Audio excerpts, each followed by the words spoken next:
Muchísimas gracias por la presentación, muchísimas gracias por la invitación a la Universidad Don Bosco. Es un placer estar aquí en este segundo foro de innovación y educación. Y con su permiso les voy a compartir una presentación.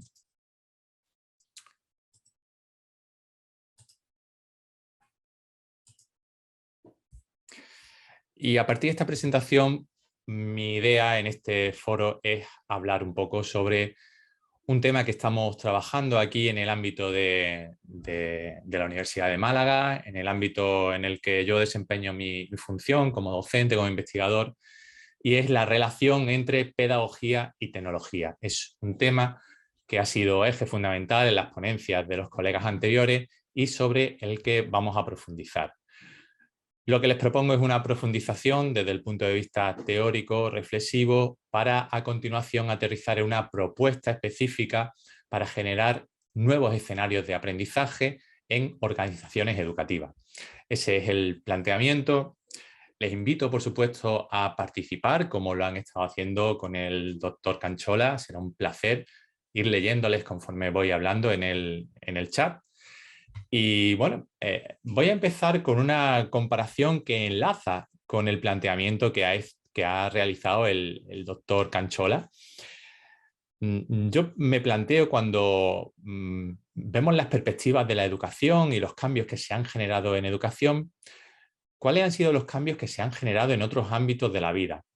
Estas son fotografías del siglo XIX en un ámbito muy concreto, que son los medios de transporte. Podemos ver cómo los vehículos a motor, los coches de hoy en día, tienen muy poco que ver, se parecen, si acaso, en las ruedas y en el volante, a esos vehículos del siglo XIX. Lo mismo sucede con los aviones, lo mismo sucede con los barcos. Desde el siglo XIX hasta ahora se han producido muchísimos cambios muy significativos en todos los ámbitos de la sociedad. La pregunta que yo planteo, y me ha dado mucha alegría coincidir en la forma de hacerlo con el doctor Canchola, es: ¿se han producido esos cambios también en el ámbito educativo? Esta es una imagen del siglo XIX. A lo largo de la intervención de mi colega he estado leyendo los mensajes también en el chat, y ustedes han planteado una serie de cambios que efectivamente son cambios que se corresponden al avance de las ciencias de la educación, aspectos como el aprendizaje cooperativo, la gamificación. Pero no nos engañemos. En mi contexto, y creo que también en los contextos en los que ustedes se manejan, la mayor parte de las aulas siguen siendo aulas tradicionales.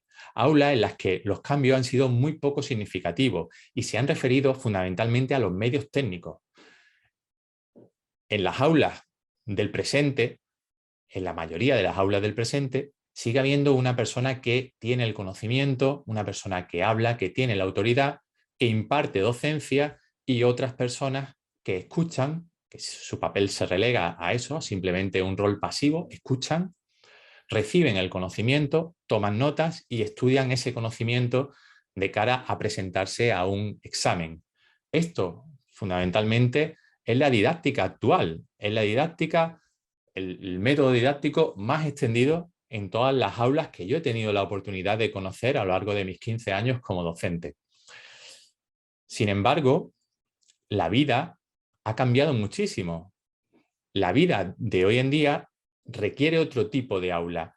¿Por qué era necesario este tipo de formación en el siglo XIX? Había un motivo. Tenía que ver con el tipo de sociedad en el que estaba incardinada la escuela. La sociedad era una sociedad industrial o preindustrial, donde era necesario que el alumnado adquiriera ciertos conocimientos para ser trabajadores eficientes en una fábrica, que era fundamentalmente el puesto de trabajo que iban a desempeñar en el futuro.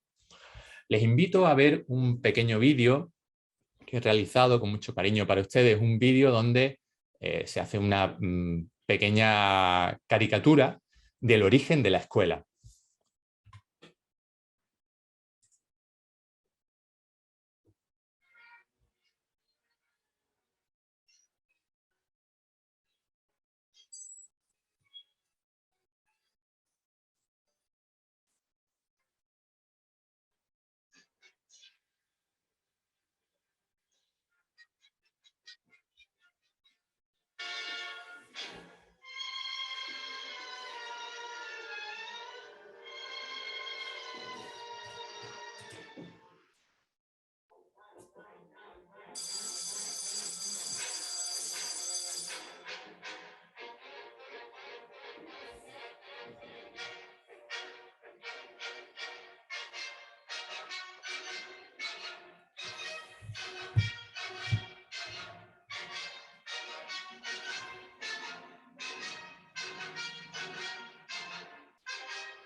Decía mi colega, el doctor Alejandro Cruzata, que era importante señalar la necesidad del cambio. Es un reto para los docentes y una importante necesidad que tienen nuestros sistemas educativos. Aquel tipo de sociedad del siglo XIX, aquel tipo de escuela tenía una razón de ser. Estaba obligada a ser así porque el tipo de trabajo que iba a desempeñar nuestro alumnado era el tipo de trabajo que hemos visto en el vídeo, un trabajo muy vinculado a la revolución industrial. Sin embargo, hoy en día ese tipo de escuela no tiene razón de ser.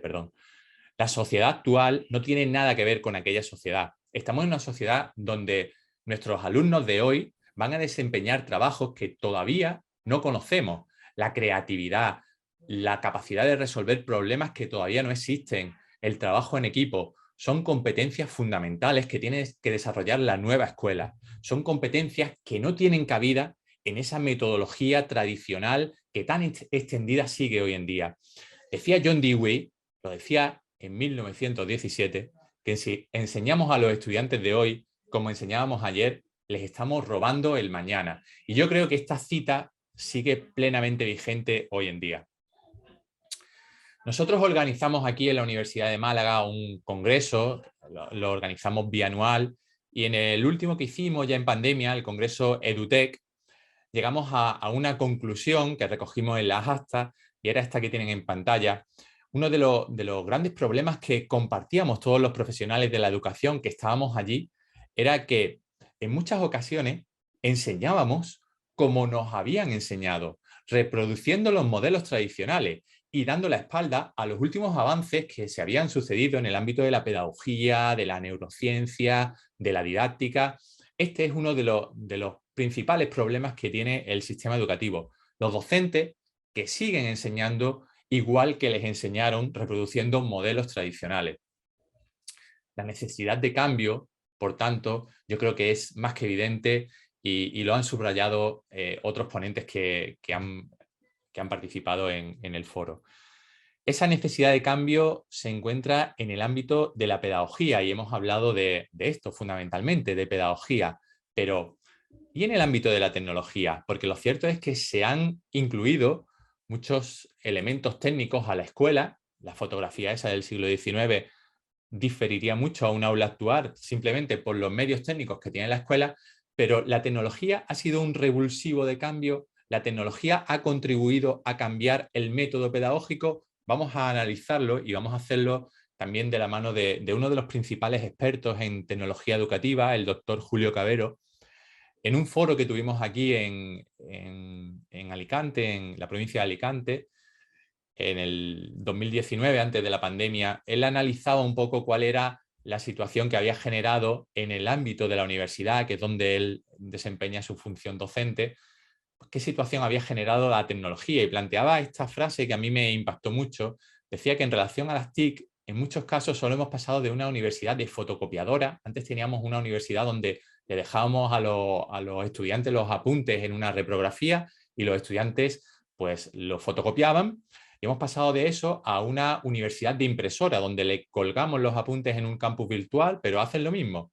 Descargan esos apuntes y lo imprimen. Es decir, la tecnología no ha generado cambios en el método. Por eso consideramos que el cambio tecnológico tiene que ir de la mano del cambio pedagógico. No se entiende el uno sin el otro. El incorporar tecnologías, como ha dicho también el colega Alejandro Cruzata, perdón, el incorporar la tecnología por sí misma no es un elemento de innovación. Innovación no es sinónimo de tecnología. Innovación es sinónimo de la conjunción entre tecnología y pedagogía. Y esto se refleja fundamentalmente en un paradigma que implica otra forma de ver la educación, un paradigma que surge de la necesidad de cambio en el ámbito de la pedagogía, cambio en el uso de la tecnología educativa, y este paradigma se concreta en una serie de principios, en una filosofía, pero también en una serie de modelos de intervención. Y todo ello genera una identidad pedagógica de las organizaciones. Las organizaciones se destacan por su papel en relación con el uso de la pedagogía y de la tecnología. En relación con este punto, aquí en la Universidad de Málaga hemos desarrollado un sistema, una metodología que permite dar ese cambio a las organizaciones, y de eso es de lo que les voy a hablar a partir de ahora, en este momento, de cómo el paradigma EduTech habla de filosofía, habla de principios de referencia, pero fundamentalmente habla de qué tipo de alumnado queremos que sean o qué tipo de trabajadores o qué tipo de personas queremos que sean en el futuro nuestros alumnos y nuestras alumnas. A esto le llamamos perfil de salida, y pensamos que es un punto de partida muy importante, plantearnos cuál es la perspectiva de objetivos que tenemos en relación a las competencias.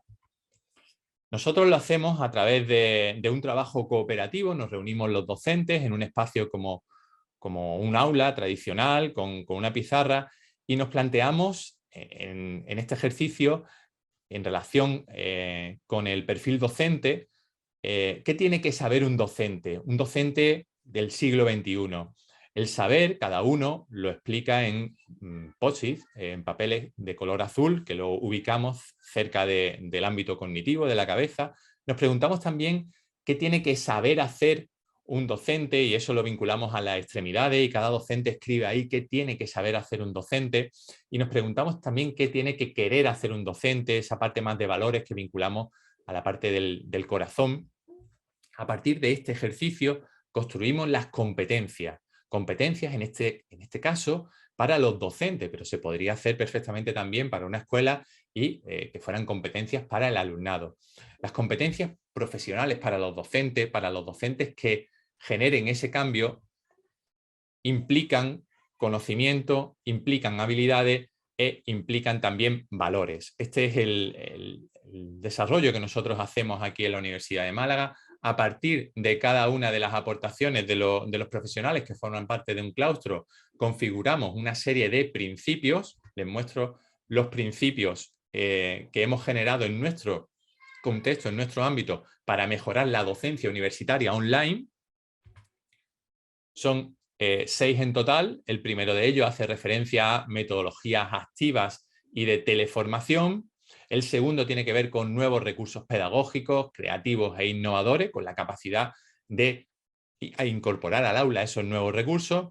El tercero, pues, considera la organización del aula, considera que es necesario un menor número de actividades, de tareas, no sobrecargar al alumnado, y como compensación, pues buscar más la calidad en las propuestas de ejercicio que planteamos en clase.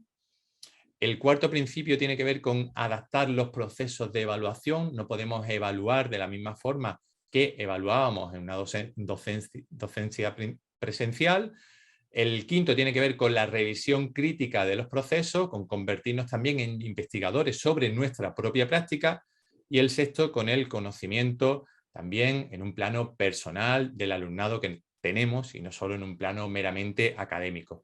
A partir de estos principios, los utilizamos como eje, como objetivo, como faro guía, establecemos cuáles van a ser los ámbitos de transformación.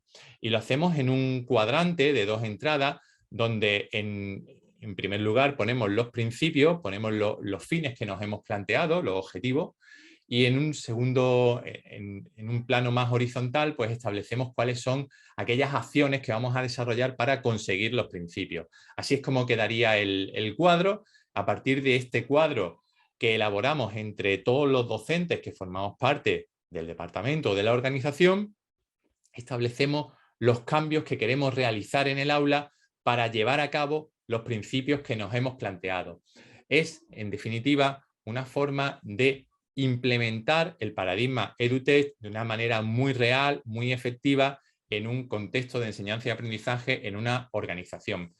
De estas acciones establecemos o llegamos aquí a una serie de resultados que tienen que ver con las estructuras para la formación, cambiar las estructuras tradicionales que teníamos para la formación, con generar pautas para el diseño de contenidos específicos, también con la intervención docente, con la forma de plantear las sesiones que tiene el profesional de la educación, con la realización de procedimientos de evaluación diferentes y con el establecimiento de relaciones mucho más humanas con los participantes. Este es el plano más práctico que yo quería contarles en esta intervención, partiendo de una fundamentación o una detección de la necesidad de cambio en el uso de la pedagogía y de la tecnología, llegamos a una estrategia para la transformación de las organizaciones. Una estrategia sencilla, compleja, una estrategia que hemos aplicado en diferentes contextos, uno de ellos el nuestro propio, el de la Universidad de Málaga, y que nos ha servido para mejorar la forma que tenemos de afrontar los procesos de enseñanza y aprendizaje. Con esto, espero que le haya resultado útil, espero que le haya resultado ameno. Me despido con el agradecimiento a la organización por la invitación y con mis datos de contacto por si alguno de ustedes considera que pudiéramos establecer algún tipo de sinergia en torno a este trabajo que les he comunicado. Muchísimas gracias.